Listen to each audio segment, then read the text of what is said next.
दोस्तों नमस्कार। शुरू करते हैं आज की बड़ी खबरें। यदि आपको खबरें पसंद आए तो वीडियो को लाइक जरूर करिएगा और इसी प्रकार की खबरों के लिए आप चैनल को सब्सक्राइब कर लें। खबरें पूरी पाने के लिए वीडियो अंत तक जरूर देखिएगा और आप हमें प्रदेश के किस जिले से देख रहे हैं कमेंट बॉक्स में ज़रूर बताइएगा। किसानों के लिए बड़े काम की खबर है। अब मध्य प्रदेश में किसानों को नहीं होगी खाद की किल्लत। राज्य सरकार ने केंद्र से मांगी है 32 लाख मीट्रिक टन खाद। आने वाले खरीफ तथा रबी सीजन के लिए मध्य प्रदेश के कृषि मंत्री कमल पटेल ने कहा कि मांग के मुताबिक खाद उपलब्ध होने पर किसानों को कोई परेशानी नहीं आने देंगे। प्रदेश में 65 लाख हेक्टेयर में सोयाबीन और 18 लाख हेक्टेयर में उड़द की बुआई को देखते हुए डीएपी की जरूरत है, इसमें कमी नहीं आने देंगे। पिछले सीजन में किसानों को खाद की बड़ी दिक्कत हो रही थी। इसे देखते हुए प्रदेश के कृषि मंत्री कमल पटेल ने केंद्र सरकार से प्रदेश को खरीफ सीजन 2022 के लिए आवंटन के अनुसार खाद उपलब्ध कराने का अनुरोध किया है। कृषि मंत्री कमल पटेल के अनुसार एनपीके का लक्ष्य 1 लाख से बढ़ाकर 2.5 लाख मीट्रिक टन करने की मांग की गई है। उन्होंने किसानों के हित में उर्वरक सब्सिडी 1,62,000 करोड़ रुपए से बढ़ाकर 2,39,000 करोड़ रुपए करने पर केंद्र सरकार का आभार व्यक्त किया है। सरकार ने किसानों के हित में फैसला लेते हुए 77,000 करोड़ रुपए की सब्सिडी का लाभ दिया है। कृषि मंत्री कमल पटेल ने बताया कि मध्य प्रदेश में जैविक खेती में देश में पहले पायदान पर है। वर्तमान में देश में 38 लाख हेक्टेयर क्षेत्र में जैविक खेती हो रही है, जबकि मध्य प्रदेश में जैविक खेती का रकबा 17.31 लाख हेक्टेयर है। करीब 7.25 लाख किसान इस खेती से जुड़े हुए हैं। जैविक कृषि उत्पादों का सबसे ज़्यादा एक्सपोर्ट मध्य प्रदेश से ही हो रहा है। इस वर्ष जैविक खेती और प्राकृतिक खेती का रकबा और बढ़ाने का लक्ष्य रखा गया है। इसके लिए मुख्यमंत्री शिवराज सिंह चौहान ने प्राकृतिक कृषि विकास बोर्ड का गठन भी कर दिया है। कृषि मंत्री कमल पटेल ने कहा कि खाद की कालाबाजारी करने वालों से प्रदेश में कोई रियायत बरती नहीं जाएगी। किसानों से धोखाधड़ी करने वालों के विरुद्ध सख्त एक्शन लिया जाएगा। अब तक प्रदेश में 22 उर्वरक व्यापारियों के विरुद्ध कार्रवाई की जा चुकी है। कृषि मंत्री के अनुसार अब देखते हैं कि आने वाले खरीफ सीजन में किसानों को खाद की किल्लत होती है या नहीं। मध्य प्रदेश पंचायत चुनाव में ओबीसी आरक्षण दिया जाएगा या नहीं, इस पर सुप्रीम कोर्ट सुनाएगा फैसला 10 मई को। मध्य प्रदेश में पंचायत और नगरीय निकाय चुनाव को लेकर पिछड़ा वर्ग को 27% आरक्षण देने का मामला गरमाया हुआ है। मामले में सुप्रीम कोर्ट में शुक्रवार को भी सुनवाई हुई है। कोर्ट के सामने राज्य सरकार ने कोर्ट में अन्य पिछड़ा वर्ग आयोग की रिपोर्ट भी रखी है। इसमें आयोग ने ओबीसी को 35% आरक्षण की सिफारिश की है। इसके बाद कोर्ट ने फैसला सुरक्षित रख लिया है। कोर्ट अब 10 मई को फैसला सुना सकता है। सुप्रीम कोर्ट के फैसले में यह तय होगा कि पंचायत चुनाव में ओबीसी को आरक्षण दिया जाए या नहीं। सुप्रीम कोर्ट ने बीते दिनों हुई सुनवाई में कहा था कि यदि कोई ट्रिपल टेस्ट की रिपोर्ट से संतुष्ट नहीं होता तो ओबीसी आरक्षण के बिना भी पंचायत चुनाव कराए जा सकते हैं। अब देखना होगा कि 10 मई को सुप्रीम कोर्ट ओबीसी आरक्षण पर क्या फैसला सुनाता है।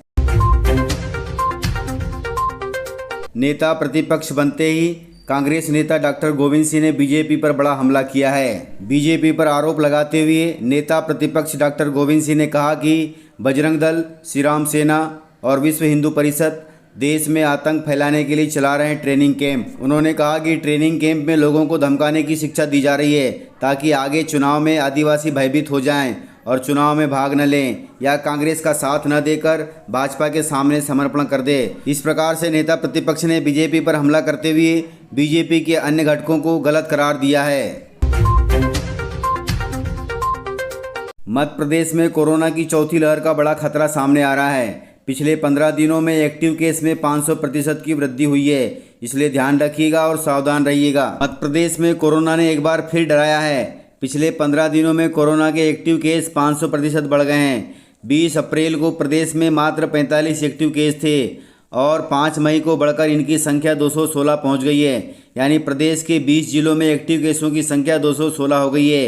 इनमें सबसे ज़्यादा केस इंदौर में हैं, वहाँ पर 53 केस एक्टिव हैं। दूसरे नंबर पर भोपाल है, यहाँ पर 42 केस एक्टिव हैं। कोरोना का वायरस लगातार स्वरूप बदल रहा है। मध्य प्रदेश में सबसे ज़्यादा ओमिक्रॉन वेरिएंट ने असर दिखाया है। स्वास्थ्य विभाग के मुताबिक एक्टिव केसों की संख्या भोपाल में 42, इंदौर में 53, ग्वालियर में 35, मुरैना जिले में 31, शिवपुरी में 10, टीकमगढ़ जिले में 9, गुना जबलपुर में 7, दतिया में 4, रायसेन सागर में 3-3 केस हैं। हरदा, राजगढ़, उज्जैन में 2-2 केस हैं। बालाघाट, बैतूल, झाबुआ, कटनी, खंडवा, नीमच जिले में 1-1 एक्टिव केस हैं। इसलिए ज़्यादा डरने की जरूरत नहीं है, थोड़ा सावधान रहने की जरूरत है।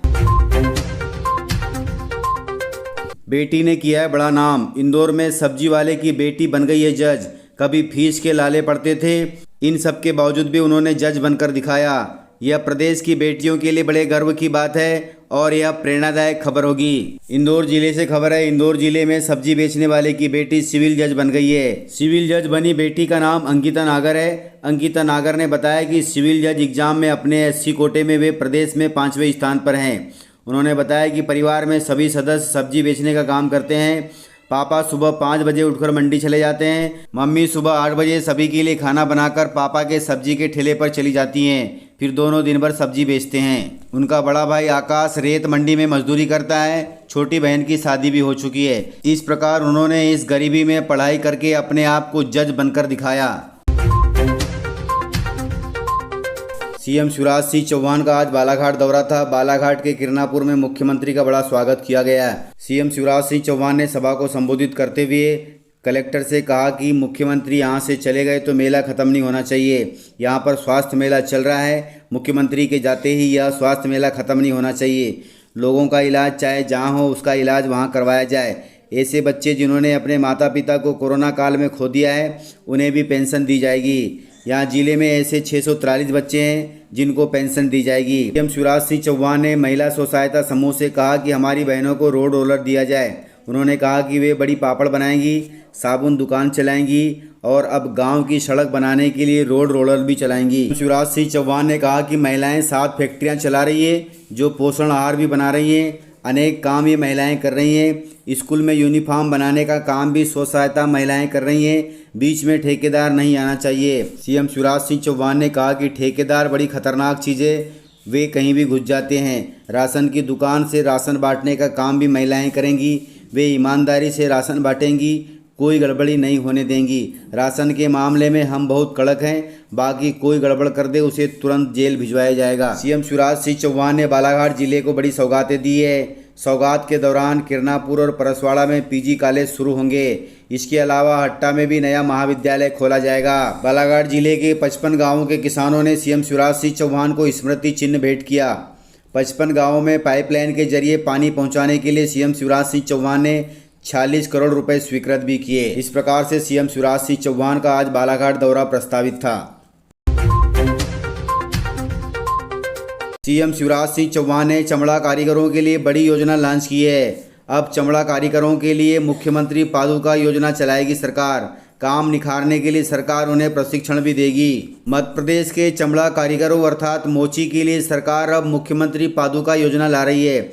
इसके तहत कारीगरों को काम निखारने के लिए प्रशिक्षण भी दिया जाएगा। सीएम शिवराज सिंह चौहान ने कहा कि कोई भी काम छोटा या बड़ा नहीं होता। बड़े बड़े करोड़पति जूते के काम में लगे हैं, फिर इस काम में शर्म कैसी। इसलिए हमारे कारीगरों को बेहतर प्रशिक्षण की ज़रूरत है। उन्हें डिजाइन करना सिखाया जाएगा और आधुनिक मशीनों को चलाना भी सिखाया जाएगा। इस प्रकार से पूरे प्रदेश में मुख्यमंत्री पादुका योजना लॉन्च होगी, जिससे मोचियों को बड़ा लाभ मिलेगा।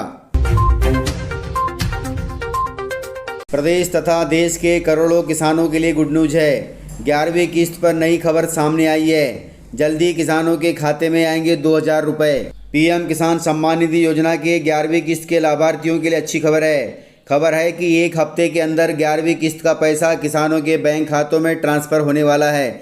इसको लेकर सरकार की तैयारियां जोरों पर चल रही है। कई राज्यों में पात्र किसानों का रिक्वेस्ट फॉर ट्रांसफ़र अर्थात RFT भी साइन हो गया है। इसका मतलब है कि राज्य सरकार की तरफ से पैसा ट्रांसफ़र करने के लिए रिक्वेस्ट भेज दी गई है। इसके पहले किसानों को सलाह दी जाती है कि वे सभी 31 मई से पहले eKYC करवा लें, वरना 11वीं किस्त अटक सकती है। तो इस प्रकार से जानकारियाँ थी। यदि आपको खबरें पसंद आई हो तो वीडियो को लाइक ज़रूर करिएगा और यदि आपने वीडियो पूरा देखा है तो उसके लिए बहुत बहुत धन्यवाद। वीडियो को ज़्यादा से ज़्यादा अपने दोस्तों में शेयर करें ताकि वे भी जानकारियों से अपडेट रहें और जानकारियों का लाभ ले सकें। तो आज के वीडियो में इतना ही। मिलते हैं सर अगले वीडियो के साथ। तब तक के लिए जय हिंद, जय भारत।